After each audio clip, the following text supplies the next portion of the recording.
ইমান ধুনীয়াকৈ যে জলকীয়াখিনি লাগি আছে, তো এতিয়া এই জলকীয়াখিনি খাবলৈ মন গৈছে।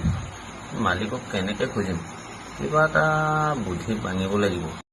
হে উঠিব লাগে, ভিতৰ পিন্ধাই পকি আছে, মগটো লৈ যাওঁ লৈ আহিবি যা। ওপৰত উঠি থাকা মানে দেৰিয়ে হ'ব ঘৰত আছে মগটো না খোৱাহিটো লৈ যা। সেই তিনি কেইটামান আছে ৰোৱা নাই, নিজে পুলি গৈছে। হেদালি দিব পাৰে, বহুত ডাঙৰ হ'ব ন? বহুত ডাঙৰ হ'ব। এটা হেদালি মানে বগাব, হেদালিত বগাব।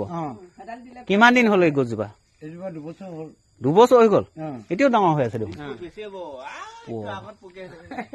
বহুত ওখলৈকে আছে। ইয়ে চাওক কেনেকুৱা জলকীয়া, ইয়া লতা বি জলকীয়া বুলি কৈছে। বহুত ওখ, আম গছৰ ওপৰলৈকে, আধাতকৈ ওপৰলৈকে পালেগে। সিয়া দেখিলে, মই দেখুৱাই দিছো আপোনালোকক।